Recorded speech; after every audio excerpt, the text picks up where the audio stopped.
나올 게 더 있나요? 그런 얘기를 이제 신문 사설에 제목으로 했는데 특검이요? 지금 나오지 않는 게 하나 있죠. 아주 중요하죠. 왜? 범죄는 동기가 있고 행위가 있고 그 결과에 대한 피해에 대해서 전반적으로 평가를 해서 형량을 정하는데 왜 12월 3일 날 이 내란의 행위를 저지르는지 동기가 나오지 않았습니다.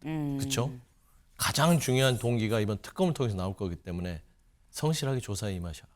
역대급 규모의 수사 그 특검팀을 통해서 네. 정말로 이 비상계엄 자체라는 이 사건에 국한돼서 본질을 파헤친다면 저는 좋습니다만 이것이 결국은 국민의힘 의원들이라든지 범보수 진영의 정치인들을 총망라해서 이 마치 뭐 그 아주 촘촘한 그물로 낚듯이 그렇게 하면서 별건의 별건을 이어가기 위한 그런 괴물 특검 수사라면 이것은 오히려 이재명 정부에 상당한 부담이 될 겁니다. 그리고 나중에 후유증이 클 것이고요. 저는 그래서 규모가 크다면 빨리 속도감 있게 핀셋 수사를 하고 손을 떼야 된다. 윤석열 3대 특검 두고 더 나올 게 있겠나 라는 얘기를 했다고 해요. 여기 보겠습니다. 주변 인사들한테 특검 수사에서 더 나올 게 있겠나, 이제 거의 다 끝난 거 아닌가라며 할 테면 해보라는 취지로 말한 것으로 알려졌다.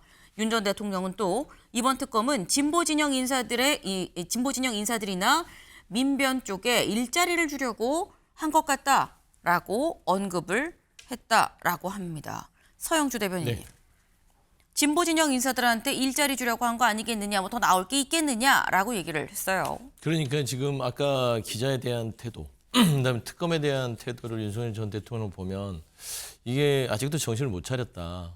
제가 늘 말씀드렸지만 이 정도 되면 전직 대통령이라고 칭호를 붙여주기가 민망합니다. 그냥 윤석열 씨라고 해야 되는 게 맞을 것 같고요. 기자에 대한 부분들도 굉장히 이거는 그냥 욕을 안 했을 뿐이지 지지자들이 보는 게 시선이 기자가 뭐 얼마나 등치가 크다고 가로막습니까? 안 보입니까? 장벽이에요? 그냥 불편한 거예요. 왜 자꾸 귀찮게 하느냐. 나 지지자들은 인사 좀 하자. 본인이 키도 더 크던데 곧발 세우면 되잖아요. 그런 의미에서는 아직 본인이 한 행위가 얼마나 이 대한민국의 헌법과 법치와 그다음에 국민들의 일상을 도둑질해갖고 그다음에 이 경제적 손실 6개월 동안 그거 다 청구하면요. 저분은 평생 감옥에서 살아도 모자랍니다. 그런 어떤 자각이 없는 행태를 보인 것이고 특검이라는 것을 본인도 특검 출신 아니에요? 네. 특검을 해봐서 하는데 그러면 그때는 본인들 옆에 있는 직원들 일자리 주려고 만든 겁니까? 그러니까 본인 스스로 노스 침뱉는 얘기를 계속 하는 거예요. 그러니까 저는 윤석열이라는 이 캐릭터는 대한민국에서 어떤 법적인 어떤 민주적인 절차에 따라서 뭐 형량을 정하겠지만 일말의 어떤 반성 자체를 기대하게 하지 않은 아주 비극적인 캐릭터다라는 점에서 좀 불만이 좀 있을 수 있을 것이다. 그리고 저는 그 뭐 나올 게 더 있나요? 그런 얘기를 이제 신문 사설에 제목으로 했는데 특검이요? 지금 나오지 않는 게 하나 있죠. 아주 중요하죠. 왜? 범죄는 동기가 있고 행위가 있고 그 결과에 대한 피해에 대해서 전반적으로 평가를 해서 형량을 정하는데 왜 12월 3일 날 이 내란의 행위를 저지르는지 동기가 나오지 않았습니다. 그렇죠? 가장 중요한 동기가 이번 특검을 통해서 나올 거기 때문에 성실하게 조사에 임하셔라. 그런 말씀 좀 드리고 싶습니다. 네, 지금 두 분이 공통적으로 하시는 말씀이 어떻게 보면 이런 태도적인 측면들이 결국 오히려 특검의 바람을 더 세게 불게 한 상황이 되는 거 아니겠느냐라고 말씀을 하셨어요. 지금 내란 특검, 일단 특검 조은석 특검이 임명이 됐고 그리고 그 다음도 찬찬히 좀 진행이 되고 있습니다. 다음 기사 볼까요? 내란 특검 조은석 고검 검사급 9명 파견해달라고 요청을 했다라는 거죠. 특수본 인력도 다 포함이 되어 있다. 그러니까 쉽게 얘기해서 짱짱한 선수들로 골라서 선별해서 보내주세요. 라고 얘기를 했다라는 겁니다. 근데 안 그래도 이번 내란 특검 역대 최대 규모라는 얘기가 나오죠. 볼까요?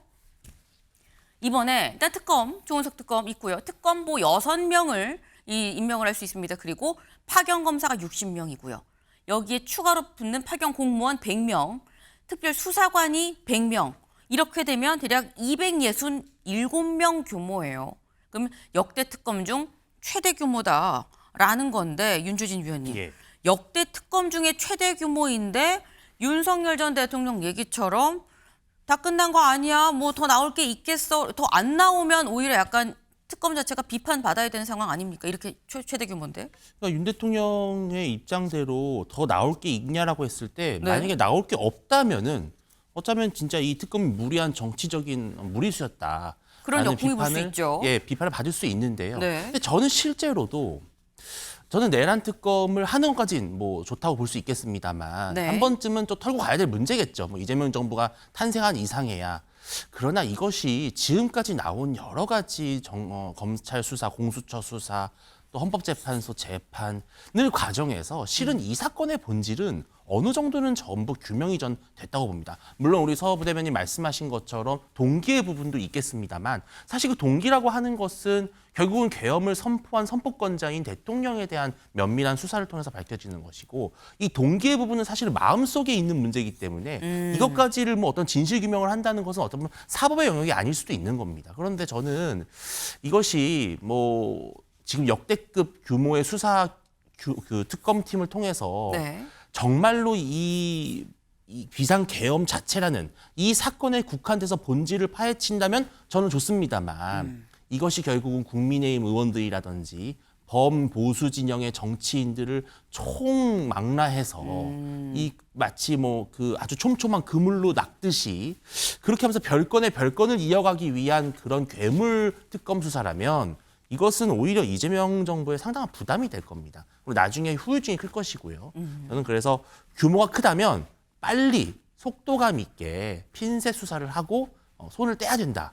그것이 대한민국의 통합을 위해서 바람직한 과제라고 생각을 합니다. 네. 그러니까 지금 말씀은 이 역대 최대 규모면은 이 큰 규모로 빠르게 속도감 있게 핀셋으로 정말 필요한 사람만 해야지 여기저기 별건이라는 표현을 쓰셨어요. 그런 수사를 해서는 안 된다라고 말씀하셨거든요. 서 대변인님. 예, 핀셋 수사 옛날에 했던 것은 예전 윤석열 정부 때 특수부 수사죠.